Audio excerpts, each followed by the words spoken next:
Imaginez vous réveiller un matin et découvrir que le cœur économique d'une nation entière commence à céder. Non pas lentement, non pas discrètement, mais de façon violente et impossible à ignorer. C'est exactement ce qui se déroule aujourd'hui à l'intérieur de la Russie. Quelque chose s'est rompu, quelque chose de profond au sein de la machine qui maintient en vie l'appareil militaire de Poutine. Et ce qui rend ce moment si extraordinaire, c'est que cette destruction ne vient pas des lignes de front. Elle vient de milliers de kilomètres de distance, portée par la précision, la stratégie et un niveau de planification que le Kremlin n'avait jamais imaginé. Pendant la première minute de cette vidéo, écoutez attentivement. Ce que vous allez entendre explique pourquoi l'industrie la plus importante de la Russie est en train de s'effondrer. Pourquoi Poutine ne peut plus dissimuler les fissures qui se propagent dans son économie. Et pourquoi l'Ukraine vient de réussir un coup stratégique qui pourrait déterminer l'issue de tout le conflit.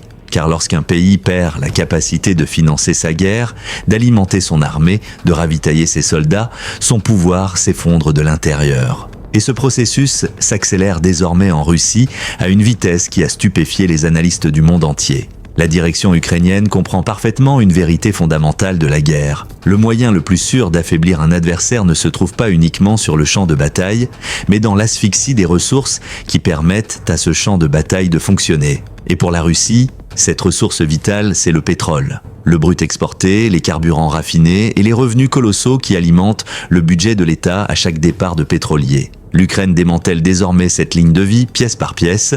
Tout au long de 2025, l'Ukraine a lancé une campagne sans précédent utilisant drones, longue portée et missiles produits localement pour frapper le cœur du réseau énergétique russe.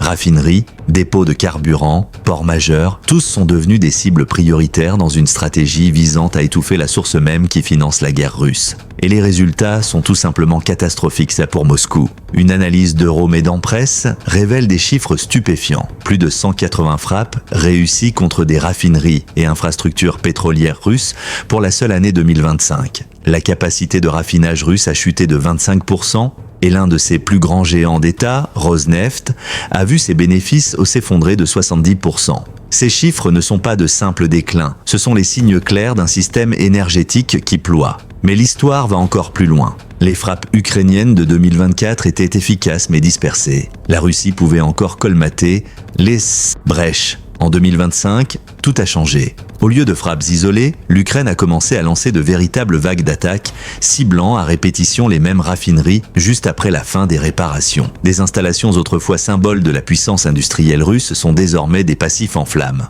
En décembre, des rapports indiquaient que l'Ukraine avait frappé plus de sites pétroliers en 11 mois que durant les 3 années précédentes réunies. Certaines de ces raffineries se trouvent à des milliers de kilomètres de la frontière ukrainienne et pourtant elles ont été touchées par du sabotage et des frappes longue portée, prouvant que plus aucun centre énergétique russe n'est hors de portée. Même l'immense infrastructure portuaire russe a été plongée dans le chaos. En novembre, le port de Novorossiysk, responsable d'environ 2% de l'offre mondiale de pétrole, a été obligé de suspendre ses exportations après une frappe ukrainienne. Cette fermeture a provoqué un véritable choc au Kremlin. Car cette fois, ce n'était pas seulement une raffinerie en feu, c'était la passerelle russe vers le monde. Les experts préviennent, si l'Ukraine continue à neutraliser des ports clés, le Kremlin pourrait perdre l'accès à des routes d'exportation entières. Pire encore, la flotte fantôme russe, ces pétroliers utilisés pour contourner les sanctions, est désormais traquée par des drones navals longue portée.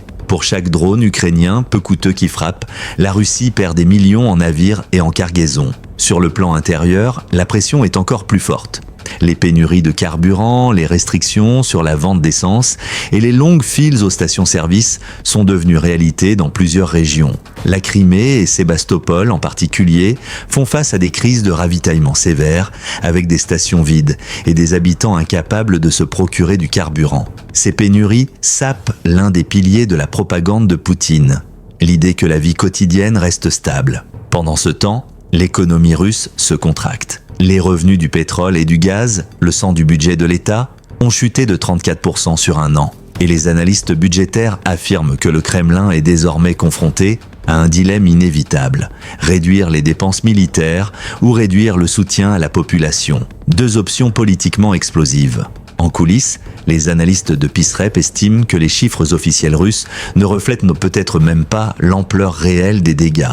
L'inflation pourrait être plus élevée, le PIB plus bas, et la pression bien plus forte que ce que Moscou admet. Et avec de nouvelles sanctions visant des entreprises comme Rosneft, le secteur énergétique russe perd des revenus sur tous les fronts, à l'export comme à l'intérieur du pays.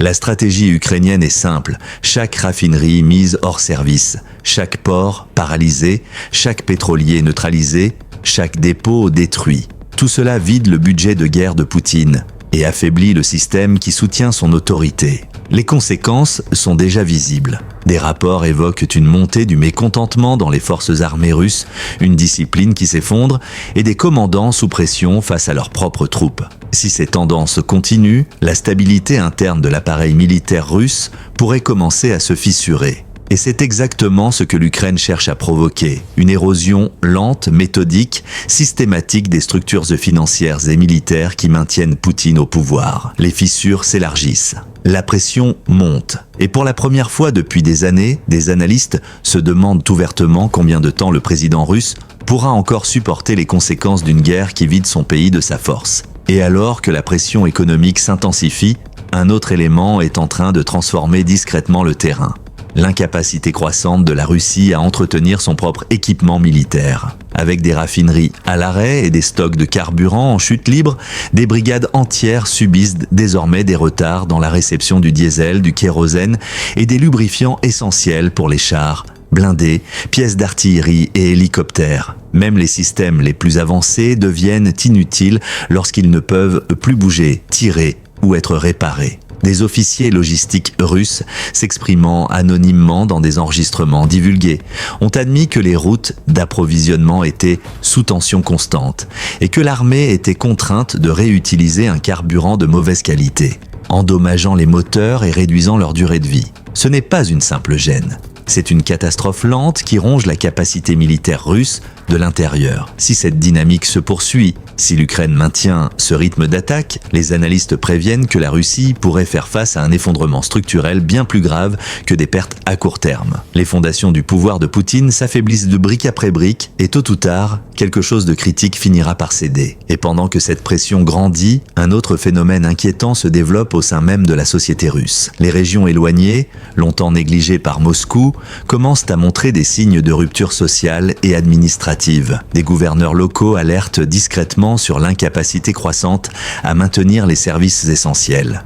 Transport public ralenti, pénurie d'électricité, interruption dans les chaînes d'approvisionnement alimentaire. Ce sont des signaux faibles, mais tous pointent dans la même direction.